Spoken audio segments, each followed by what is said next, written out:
दोस्तों नमस्कार, आदाब, सत श्री अकाल। मैं विजय शर्मा, स्वागत करते हैं हमारे चैनल संसार भारती में। दोस्तों आज मैं भारतीय जनता पार्टी के वरिष्ठ नेता श्री रंजीत निर्गुंडी से के पास में उनसे बात करने के लिए आया हूं। सबसे पहला सवाल मेरा ये रहेगा कि पर्यावरण को बचाना हम सब की कितनी नैतिक जिम्मेवारी है, इसको बताना चाहें। देखिए, सबसे पहली बात यह है जी, एक स्पष्टता हम में से हर किसी को होनी चाहिए जी सर, कि हम कभी ये न कहें हम पर्यावरण को बचा रहे हैं जी या प्रकृति की रक्षा कर रहे हैं। जी सर, हम प्रकृति या पर्यावरण का अभिन्न अंग स्वयं है। जी सर, तो इसलिए पर्यावरण की रक्षा नहीं कर रहे हैं, हम अपनी रक्षा करने के लिए जी सर, अपने आसपास के वनस्पति, जो जल की व्यवस्था है, जो हवा का प्रदूषण इन दिनों चर्चा का विषय रहता है, इन सब चीजों के प्रति हमारी कितनी जागरूकता है, चर्चा इस विषय पर होनी चाहिए। जी सर, क्योंकि हम और जैसे हम पर्यावरण या प्रकृति की सेवा की बात करते हैं जी सर, तो ऐसा प्रतीत होता है कि प्रकृति एक चीज है और हम दूसरी चीज है, जी सर, राइट सर, जबकि हम प्रकृति का एक बहुत छोटा सा हिस्सा मात्र है। राइट सर, है ना? राइट, हमारे शास्त्रों में भी लिखा है, जी सर, पंच तत्व की का बात है, जी सर, छित जल पावक गगन समीरा, जी सर, और उसी पंच तत्वों से हम मिलकर बने हैं। राइट सर, अब इसको कितना ज्यादा स्वस्थ और शुद्ध रखना है, जी सर, इसके लिए अपने आसपास को कितना हरा भरा करना है, जी सर, कितना जल स्तर अच्छा रखना है, जी सर, यह हम सबकी जिम्मेदारी है। जी सर, हमारे अपने प्रति, हमारे आने वाली पीढ़ियों के प्रति यह सबसे बड़ी नैतिक जिम्मेदारी हमारी बनती है। सर हमारे देश में, जैसा हमारा देश कहता है कि गंगा जमुनी का तहजीब का देश है हमारा जो भारतवर्ष है, पानी आज के डेट में पैकेज वाटर लोग खरीद करके पीते हैं। क्या लगता है सर, जिस तरह से जनसंख्या वृद्धि हो रही है या जिस तरह से ग्लोबल वार्मिंग बढ़ रही है, आने वाले टाइम में हम लोग क्या ऑक्सीजन भी वैसे बोतल में सांस लेना पड़ेगा सर? इसके बारे में दो सब।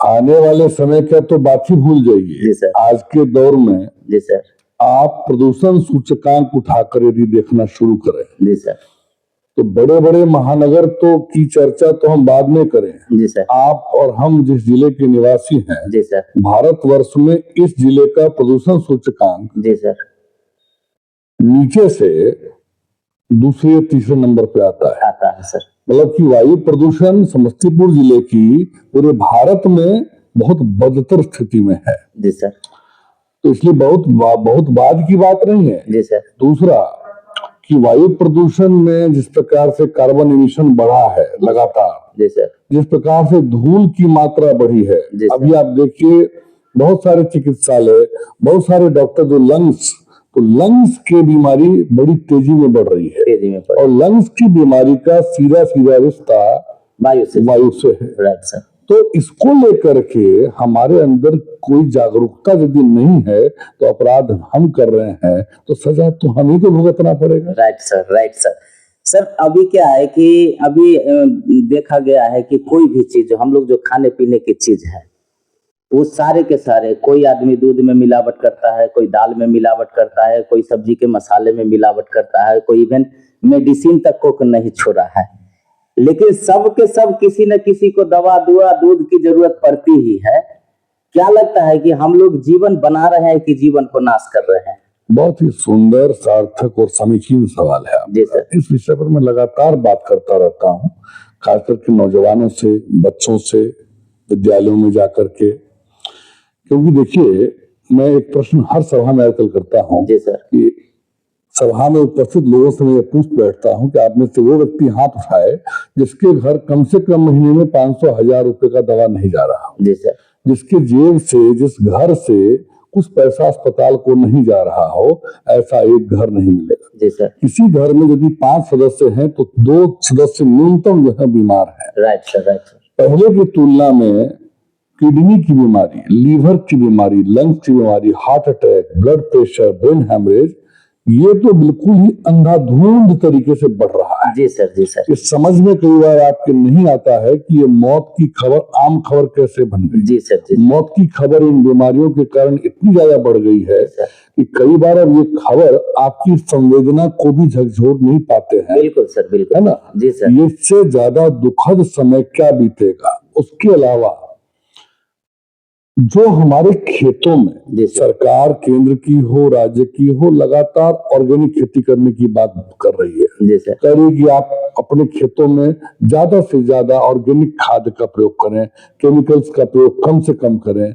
लेकिन आज आप देखिए, साग सब्जी हो या अनाज हो, जी सर, हर किसान चाहता है कि हम कितना ज्यादा केमिकल डालकर, कितने ज्यादा मात्रा में चीजों को पैदा करके हम कितना आमदनी कर ले। ये समझने के लिए वो तैयार नहीं है कि आपकी आमदनी वो आपके लिए जहर पैदा करता है। आप देखिए, लगातार आप कई जिलों की खबर आपको आती होगी कि सब्जी उत्पादक अपनी नेनुआ में, कद्दू में इंजेक्शन डाल कर उसका साइज बड़ा करते हैं। Right sir, right sir. सबसे बड़ा फल में स्वीटनर डाला जा रहा है। जी सर। और इस तरह की चीजों को हम सब जो कंज्यूमर है वो बिल्कुल बेपरवाह है। वो चीजों को समझे बिना, जाने बिना, ये देख करके भी अनजान बनने की जो प्रवृत्ति बढ़ी है। फास्ट फूड खाने की जो संस्कृति बढ़ी है। जी सर। आज हर पेठिया में, हर चौक चौराहे पर, गांव देहात में मोमो, चाउमीन, बर्गर सब आप देखेंगे उपलब्ध है। जी सर। एक तो उसकी गुणवत्ता हमेशा डाउटफुल है। जी सर। और ऊपर से जिस जगह पर होता है, खुले जगह पर होता है, उस पर गंदगी हो रहा है, धूल हो रहा है, मक्खी बैठ रही है। हम अपनी आंख के आगे चीजों को देखते भी हैं और वही गलती हम बार बार दोहराते भी हैं। हम अपने लिए स्वयं आपदा खड़ा कर रहे हैं। सर एक सवाल है कि अभी आज के दौर में उसी से रिलेटेड, स्वास्थ्य से ही रिलेटेड सवाल है। पहले लोग जाते थे मॉर्निंग वॉक में लोग जाते थे तो पहले एक भाईचारा होता था, एक सुख दुख की बात होती है। आज जो है सो मॉर्निंग वॉक में दो ही टॉपिक पर बात चलती है, एक तो शुगर लेवल और दूसरा बीपी। उसके बारे में सर क्या कहना चाहेंगे? क्या ये योग जो है, सिर्फ योग, अगर खाना पीना हम दूषित खा रहे हैं तो क्या योग से ही सारा चीज दूर हो सकता है सर? देखिए, ये तो आपको मानना पड़ेगा, बड़ा ये प्रश्न छोटा दिखता है लेकिन ये प्रश्न बड़ा है। जी सर। यहाँ पर एक चीज हम सबको समझनी होगी कि बीते 30-40 सालों में, जी सर, पूरी दुनिया में इकोनॉमिक ग्लोबलाइजेशन की बात हुई है। जी सर। भारत में भी मार्केट का चेन और मार्केट खूब बेतहाशा बढ़े हैं। जी सर। लेकिन इसका जो साइड इफेक्ट हुआ है, हम सबके दिमाग में भी बाजार बस गया है। जी सर। हम सब छोटे छोटे चलते फिरते दुकान हो गए हैं। जी सर, राइट सर। तो हमारे दिमाग में हमेशा सुकून की तलाश कम है। जी सर। और नफा की तलाश हमेशा ज्यादा है।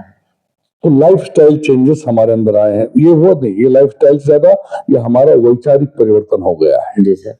दूसरा, देखिए, इस मोबाइल टेक्नोलॉजी ने, जी सर, बच्चे, बूढ़े, महिला, माता, सबको अभी अपने मतलब कलश में ले लिया सर। तो ये क्या कर रहा है? ये एक लत है, एक लस है। हमारे मानस में इतना ज्यादा ये चीज घुस गया है कि कोई औसत व्यक्ति आज कम से कम एक आधा घंटा रील्स कब देख जाता है, वो उसकी उंगलियों को पता होता है और किसी को पता नहीं सर। ये एक तरह का स्ट्रेस क्रिएट कर रहा है। मोबाइल हमेशा हमारे आसपास रह रहा है, उसके रेडिएशन हमारी पूरी व्यवस्था को प्रभावित कर रहे हैं। सोने और जगने का कोई समय निश्चित अब नहीं रह गया है। जी सर। तो उस नाते क्या हो रहा है कि हमारी पूरी जो पाचन तंत्र है, जो हमारी पूरी मानसिक नर्वस सिस्टम है, जो डाइजेस्टिव सिस्टम है, ये बुरी तरीके से प्रभावित हुआ है। ना सिर्फ शारीरिक रोग, मानसिक रोग और मनोरोगियों की संख्या भी बहुत बड़ी तादाद में लगातार बढ़ रही है। जी सर। तो अभी जो शुगर लेवल की हम बात कर रहे हैं, वो एक लाइफस्टाइल इशू तो है ही है। जी सर। साथ में जो हम सभी के सोने जगने का समय तय नहीं है, एकदम कोई रूटीन नहीं है, और जैसा कि मैंने पहले कहा, हम सब चलता फिरता दुकान हो गए। जी सर, जी सर। तो ये क्या कर रहा है? हमारे मानस को स्थिर नहीं होने देता है और वो स्ट्रेस क्रिएट कर रहा है। जी सर, जी सर। आज एक छोटा बच्चा भी कहता है कि मैं टेंशन में हूँ। जी सर, जी। आज एक नौजवान ब्लड प्रेशर की गोली खाता है, नींद की गोली खाता है। बिल्कुल सर, बिल्कुल सर, है ना? बिल्कुल। आज हर घर का दूसरा या तीसरा आदमी ब्लड शुगर का शिकार है। जी सर, जी सर। हर चौथा पांचवा आदमी ब्लड प्रेशर का शिकार है। जी सर। हर गांव में 1 दर्जन कैंसर के मरीज हैं। जी सर, जी सर। 1 दर्जन लोग किडनी की डायलिसिस करवा रहे हैं। Right sir, right. दर्जनों लोग हार्ट अटैक अचानक आकर के मर जाने की खबर आ रही है। अभी तो सर हो रहा है कि टाइम भी नहीं मिल पा रहा है। तो आप इन सभी चीजों को देखेंगे तो आपको ऐसा प्रतीत होगा, हम सबको ऐसा प्रतीत होगा, ये बहुत बड़ी चेतावनी है। हम सबको संभलने का संकेत प्रकृति दे रही है, ईश्वर दे रहे हैं। इस पर काम हम सबको करना चाहिए। जी सर। एक सवाल है सर कि जैसे हम लोग, क्योंकि आप बीजेपी के नेतृत्व करते हैं, तो एक सवाल हमारा बनता है। बहुत सारे लोग राम पर, कृष्ण पर सवाल पूछते रहते हैं कि राम का जन्म हुआ तो उसका प्रूफ लाओ। ऐसे सोशल मीडिया पर या टीवी पर डिबेट चलते रहता है, या कृष्ण का जन्म हुआ तो उसका सबूत दो, तो मानते हैं हम। अभी प्रयागराज में कुंभ हुआ है, तो वहां पर स्टीव जॉब्स की पत्नी, जिनको कि यहाँ पर कमलेश आनंद गिरी ने कमला का नाम दिया है, शिष्या बन करके 10 दिन रही है। तो उन लोगों के लिए क्या संदेश है सर, ये प्रयागराज और ये जो सबूत मांगते हैं उन लोगों के लिए सर, जो सनातन कहता है मानव जाति का धरोहर है, मानव जाति का, संपूर्ण सृष्टि का जो एक धरोहर है सनातन धर्म, सर उसके लिए क्या कहना चाहेंगे सर? बहुत सुंदर सवाल यह है, क्योंकि आप जिस पर्यावरण और प्रकृति की बात कर रहे हैं। जी सर। पहली बात तो लोगों को ये समझना आना चाहिए कि सनातन एक चीज है, हिंदुत्व उसका हिस्सा है। और सनातन तो एक ऐसी जीवन व्यवस्था का नाम है जी सर, जो भारत नहीं पूरी दुनिया में जहाँ कहीं भी मानवीय रहते हैं, जहाँ कहीं मनुष्य रहता है, जी सर, तो सनातन परंपरा की सबसे बड़ी खासियत ही यही है कि प्रकृति और पर्यावरण से जुड़ी हुई परंपरा है। Right sir. जहाँ जल जीवन हरियाली जो सरकार की योजना होती है, वो हमारे सनातन परंपरा में अंतर्निहित है। आज आप दक्षिण भारत में जाएं, अभी भी वहाँ लोग केला के पत्ता में खाना खाते हैं। Right sir, right sir. लेकिन वो केला का पत्ता का अंधविश्वास नहीं है, उसका एक मेडिकल पर्पस है कि यदि गर्म चावल या दाल केले के पत्ते पर आप डालते हैं, उस केले के पत्ते से निकलने वाला जो लार है वो आपके पाचन के लिए बड़ा महत्वपूर्ण होता है। आज वहाँ किसी भी दक्षिण भारतीय घर के अगर अड़ोस पड़ोस में देखेंगे तो उनके अपने घर में खाए जाने वाले मसालों की खेती अपने घर में ही लोग कर लेते हैं। जी सर, जी सर। आज भी वहाँ के लोग प्रकृति के जितने करीब हैं, उत्तर भारत उतना करीब नहीं है। जी सर। तो सनातन सही मायने में जी सर पूजा पाठ तो उसका एक हिस्सा है। Right sir. लेकिन उससे कहीं ज्यादा हम लोग कहते भी हैं, हिंदुत्व से ज्यादा अच्छा शब्द होता है हिंदू जीवन शैली। जी सर। और हिंदू जीवन शैली आप देखिए, हमारे यहाँ हमारे जितने पर्व त्योहार हैं उसकी खूबसूरती को देखिए, वो कितना ज्यादा प्रकृति और पर्यावरण से जुड़ा हुआ है। जी सर। आप मकर संक्रांति को देखिए, आप होली यानी फागुन को देखिए, बैसाखी को देखिए, ये सब फसलों से और प्रकृति से जुड़े हुए पर्व हैं। आप छठ में देखिए, छठ में जो सूप उठाते हैं उस पर वो बकलो भी है, उखी भी है, मूली भी है, केला भी है, फल फूल है, कंदमूल है, यानी डायरेक्ट आप देखेंगे नहाए खाए कद्दू भात से शुरू होता है। Right sir, right sir. कद्दू इसीलिए क्योंकि कद्दू सुपाच्य है। जी सर। वो स्वस्थ रखता है। जी सर, जी सर। तो आप सनातन को जब देखेंगे, आज इसी सनातन का और यही हमारी जीवन पद्धति का, जो सनातनी जीवन शैली का प्रसार, जैसे अभी आपने स्टीव जॉब्स की पत्नी की चर्चा की। जी सर, जी सर। आप देखेंगे बड़े बड़े देशों के बड़े बड़े लोग भारत आते हैं अध्यात्म की यात्रा कर। जी सर। क्योंकि इतिहास गवाह है, जब कभी भौतिकवाद हावी होता है तो कहीं न कहीं हर व्यक्ति सुकून की तलाश में निकलता है। जी सर। ये दुर्भाग्यपूर्ण है कि आज पश्चिमी देशों को भारत का अध्यात्म, भारत का प्राकृतिक मनोरम सुहा रहा है, लेकिन हमारे यहाँ हम सिर्फ जो है अभी मार्केट, पिज्जा कल्चर में और खान पान में, मोबाइल में, ये मोबाइल वो मोबाइल, और एक दूसरे को गिराने में, एक दूसरे को गिराने में और बार बार जो है सिर्फ उल्टा पुल्टा जीवन शैली अपनाने में हम लगे हैं।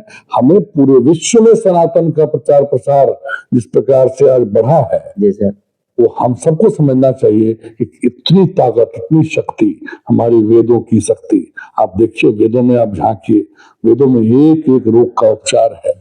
आप सुश्रुत जो 6ठी सदी ईसा पूर्व में चिकित्सक हुए, कोई उनके पास एक्सरे का मशीन नहीं था, वो नली पकड़ते थे और वो बता देते थे कि आपको कितना कफ है, कितना पित्त है, कितना बलगम है। जी सर, है ना? जी सर। अंदर का पूरा नक्शा आपका ऐसे ही जो नली पकड़ करके सारा एक्सरे अल्ट्रासाउंड बता देते थे, जिसके लिए आज के चिकित्सकों को इतनी जांच करनी पड़ती है। ऐसा इसलिए हो पाता था कि वो सब उस समय के जो भी दधीची मुनि हुआ करते थे जीवन के किसी क्षेत्र में, चाहे वो संगीत में हो, चिकित्सा में हो, पठन पाठन में हो, उन सब का प्रकृति से अन्योन्य रिश्ता हुआ करता था, जो उनको पूरा का पूरा एनर्जी मिलता था। आज उस ऊर्जा की कमी है, इसलिए आत्मबल की कमी है, इसलिए आज नौजवान अकारण आत्महत्या करने पर लाचार हो जाता है। इन सभी चीजों को यदि हम सनातनी जीवन शैली से जोड़ कर देखेंगे तो मुझे लगता है कि हमारे समाज में काफी परिवर्तन आने की उम्मीद अभी भी शेष है। सर बहुत बड़ी बात कही है, क्योंकि सर का जो जवाब है बहुत ही साइंटिफिक जवाब है सनातन के प्रति। सर से मेरा अगला सवाल रहेगा कि सर ठीक है, मानव जाति में है, हम लोग मानव जाति को देख रहे हैं, अभी गर्मी का समय आ गया है तो मानव को देख रहा है, लेकिन क्योंकि पशु पक्षी भी जो है सो प्रकृति का ही एक भाग है, तो सर उसके लिए अभी चारों तरफ कुआं, नदी, नाला सब कुछ सूख चुका है, उसको किस नजरिए से देखना चाहिए? जैसे अब गर्मी के टाइम आ गया, पूरा नदी नाला कहीं सूखल है, कहीं पक्षी है तो पेड़ पर ही पानी के बिना मर जाता है, कहीं जानवर है तो भटकते भटकते चौर में ही पानी की तलाश में मर जाता है या किसी चीज का वो शिकार हो जाता है। सर उसके लिए क्या होना चाहिए सर? दो सब देखिए, मौसम चक्र का परिवर्तन, जलवायु परिवर्तन देश दुनिया के लिए बहुत बड़ी चुनौती है। जी सर। पूरे विश्व में इस पर चर्चा होती है। जी सर। लेकिन एक दुखद पहलू यह भी है कि विश्व के तमाम देश इस पर चर्चा करने में तो अगुआ बनते हैं। जी सर। इस पर काम करने में अगुआ नहीं बनते। जी sir. Greenhouse gas emission की बात जहां तक है, कार्बन इमिशन की बात जहां तक है, जी सर, तो कार्बन इमिशन को लेकर के जितने विकसित देश हैं, जहां उद्योग बहुत ज्यादा रहे हैं, अब तो भारत में भी बहुत ज्यादा है, जी सर, वो सब मिलते तो हैं, बात तो तय करते हैं। जी सर।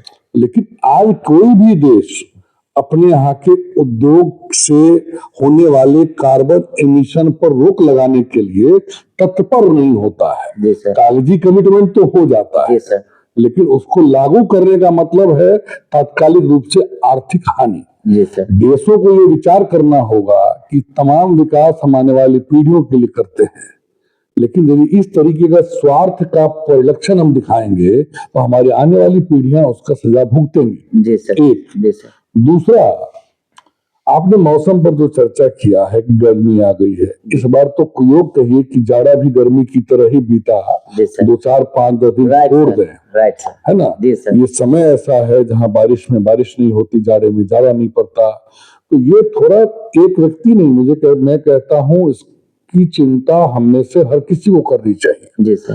पर्यावरण का नहीं बचना, पर्यावरण का मृतप्राय होना, प्रकृति का मृतप्राय होना हमारे अपने मौत के जुलूस को तैयार करने जैसा है। Right sir. ये बात हम सबको समझना चाहिए। राइट सर, है ना? बिल्कुल परफेक्ट। तो उस नाते नदियों की बात होनी चाहिए, नदियों को पुनर्जीवित करने की बात आनी चाहिए। अभी देखिए वाटर लेवल का क्या हाल है। आज से 10 साल 15 साल पहले 60 फीट 70 फीट पर पानी मिलता था, आज 200-250 फीट जाने पर भी पानी नहीं मिल पा रहा है।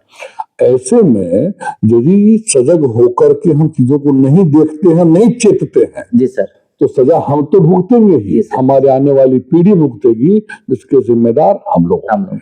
सर अभी देखे होंगे आपने टीवी पर लॉस एंजलिस में आग लगा, अमेरिका जैसे सुपर पावर नहीं बचा पाया। क्वेश्चन सीधा रिलेटेड है ग्लोबल वार्मिंग से ही।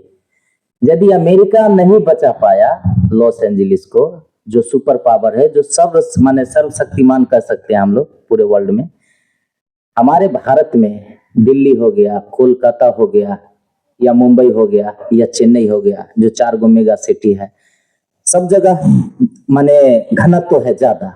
क्या लगता है सर, उस तरह की अगर त्रासदी होगी तो हम इंडिया वाले कितना उसके लिए तैयार हैं सर? थोड़ा सा इस पर प्रकाश डालें। देखिए, इस तरह की जो घटना आ रही है, जंगलों में आग लगने की, है ना, जी सर। ज्वालामुखियों के लगातार फटने की, जी सर। यह तो वाकई में बहुत चिंता का विषय है। जी सर। और बतौर नागरिक, बतौर मानव, हम सब ये आशा तो करेंगे नहीं कि इस तरह की घटना घटे। जी सर। लेकिन अभी भी भारतवर्ष का जहां तक विषय है, जी सर। भारतीय पद्धतियों ने पिछले कोविड में दिखाया जी सर। कि जिस दुनिया में भारत को पिछड़ा कहा जाता रहा होगा, डेवलपिंग कहा जाता रहा होगा, उस भारत ने सबसे पहले इतनी बड़ी तादाद में, करोड़ों की संख्या में लोगों को कोविड का टीका दिलवाने का काम किया। उतना ही नहीं, हमने पड़ोसी देशों को भी कोविड का टीका देकर के उनकी सहायता करने का काम किया। तो मुझे पूर्ण उम्मीद है, क्योंकि भारत में अभी भी लगातार, चाहे राजनीतिक स्तर पर हो, आध्यात्मिक स्तर पर हो, प्रकृति कर्मी हो, इन लोगों के स्तर से लगातार लोगों में चेतना जगाने का काम किया जा रहा है। आप बिहार का ही उदाहरण ले लें, तो बीते लगभग 1.5 दशक से लगातार जल जीवन हरियाली की चर्चा है। पहले की तुलना में बिहार के गांव में कहीं भी जाएं, सड़कों पर जाएं, तो पेड़ की संख्या बढ़ी है। और पेड़ लगाने के प्रति भी देखिए, सुप्रीम कोर्ट ने आज से 1 साल पहले एक नया आदेश दिया कि जितने भी तालाब हैं, उन तालाब और उसके आसपास के भिंडा पर जहां कहीं भी आबादी बस गई है, बसाई जा चुकी है, उसको भी खाली कराना है और नव निर्माण नहीं करते हुए वहां फिर से जंगल लगाने की बात है, तालाबों को पुनर्जीवित करने की बात है। यह दर्शाता है कि ये चिंता कहीं न कहीं कार्यपालिका, न्यायपालिका, विधायिका सबके जहन में है। लेकिन मुझे ऐसा प्रतीत होता है कि पहले की तुलना में न सिर्फ पर्यावरण और प्रकृति, लेकिन समाज के विभिन्न पहलुओं में जो सामाजिक भागीदारी होती थी, उसमें बहुत ही ज्यादा कमी आई। सामूहिक रूप से स्थानीय स्तर पर जो प्रयास किए जाते थे किसी भी समस्या के समाधान के लिए, उसमें काफी कमी आई है। ये चिंता का विषय है। कहीं ना कहीं सर, इसका जो सामाजिक, जो हम लोगों की रूपरेखा है, जो हम लोग सामाजिक में एक भाईचारा जो पहले हुआ करती थी, कहीं ना कहीं इसका मोबाइल भी सर जिम्मेवार है। मैंने पहले भी आपसे कहा, ये सिर्फ बात मोबाइल का नहीं है, ये पूरे मार्केटिंग कल्चर का हमारे दिमाग में घुसने का है। जी सर। हम 24 घंटे में जितनी देर हम जागते हैं, हमारा दिमाग कैलकुलेटर ज्यादा बन गया है। जी सर। जी सर। है ना? Right sir. हम अपने संबंधों को निभाने से ज्यादा तोड़ने में लगे रहते हैं सुबह से शाम तक। Right sir. है ना? एक ही घर में 4 मामू हैं। एक मामू यदि क्षेत्र में किसान है और दूसरे मामू यदि अमेरिका रहते हैं, तो अमेरिका वाले मामू ज्यादा प्यारे दिखते हैं, किसान वाले मामू थोड़े बेकार दिखते हैं। और उससे ज्यादा क्या कहना। सर का बहुत ही सटीका जवाब है, और एक एक बात जो है सो बहुत ही महत्वपूर्ण है, क्योंकि सर का मैं एक दो जगह स्पीच सुना था, तो वो हमारे दिल के अंदर बस गया था। इसीलिए आज जितना भी सवाल है सर से मेरा माने पर्यावरण और जीवन, ये दोनों से ही जुड़ा हुआ है। और कहीं कहीं आपको सर का बात अच्छा लगे तो आप जरूर 1-2 पेड़ जो है सो अपने नजदीक में रोपा कीजिए, क्योंकि प्रकृति का जब संतुलन बिगड़ेगा तो आप एसी लगा लीजिए, डेसी लगा लीजिए, लेकिन आपको, जैसे आपने देखा होगा न्यूज में कि लॉस एंजलिस में आग लगा और अमेरिका भी उसको नहीं बचा पाया। एक सवाल सर से मैं आगे पूछना चाहूंगा, क्योंकि सर गेहूं की कटनी आ रही है, गेहूं की कटनी आ रही है, तो सवाल तो छोटा है लेकिन समस्या बहुत बड़ा है। इसीलिए कि अभी गेहूं की कटनी में प्रायः देखा जाता है कि प्रत्येक गांव में प्रत्येक बार गेहूं की जब दमाही होती है तो भीषण आग लगता है। कहीं ना कहीं वो संतुलन नहीं हो पाता है। 1-2 फायर ब्रिगेड की गाड़ी होती है जो कि उसको कवर नहीं कर पाता। सवाल ही नहीं है, सवाल 4-5 साल पहले सर कई एक हजार कवर कर पाना नामुमकिन हो जाएगा। जी सर। क्योंकि देखिए, जिस समय गेहूं की कटाई का मौसम आ जाता है, जी सर, वो बिल्कुल एकदम जो है खड़खड़ा सा एकदम खड़ा सूखा ड्राई होता है। जी सर, जी सर, और 1 सेकंड में लगने वाली आग, जी सर, जब तक में आप पलक झपकेंगे पूरा कट्ठा गेहूं जला देती है। जी सर, जी सर, 2, 4, 10 मिनट जाते जाते आप देखेंगे कि बीघा के बीघा जल जाता है। जी सर, इतना तो रिस्पॉन्ड करने के लिए टाइम भी आपको नहीं देता है। जी सर, जी सर, और ये भी मुमकिन नहीं है कि हर गेहूं के खेत के आसपास हमारे फायर ब्रिगेड पहुंच जाए। जी सर, जी सर। यहाँ फायर ब्रिगेड है भी तो कहीं जा नहीं पाएगा, इतनी वो जल्दी पहुंच पाना मुश्किल होता है। इसमें मुझे लगता है कि उसमें निजी स्तर पर ही लोगों को लगातार चेतावनी, इस पर जागरूकता अभियान लगातार किसानों के बीच और देख रेख करते रहना है ना। चाहिए। एक बीवी या किसी ने हल्का डाल दिया, राइट सर, राइट वही सर। पर्याप्त हो जाता है। जी सर, जी सर, कुछ तो ऐसे मामलों में मुझे लगता है कि आपसी जागरूकता अभियान चला जी करके सर, ही ऐसे मामलों को हम कम किया जा सकता है। तो सर का मैं बहुत बहुत धन्यवाद करता हूं सर, इतना टाइम मेरे लिए बहुमूल्य टाइम निकाला। और दोस्तों, यदि आप ये YouTube पर देख रहे हैं तो सब्सक्राइब और बेल आइकॉन हिट जरूर कीजिए, क्योंकि आने वाले वीडियो का नोटिफिकेशन आपको मिलता रहे। और यदि आप इसको फेसबुक पर देख रहे हैं तो फॉलो और शेयर करना ना भूलें। और अगले वीडियो में हम सर से और सारी महत्वपूर्ण सवाल पूछेंगे। हो सकता है कि एक सवाल आप यदि 2 पेड़ लगा देते हैं तो आपकी तो नहीं, लेकिन वो पेड़ बड़ा होकर के आपकी जो आने वाली जो पीढ़ी होगी उसको जो है सो जरूर स्वस्थ और मस्त रखेगा। इसी के साथ हम अपना आज का अंत करते हैं वीडियो, और अगले वीडियो के लिए फिर वेट करते रहिए। जय हिंद, जय भारत, नमस्कार। नमस्कार।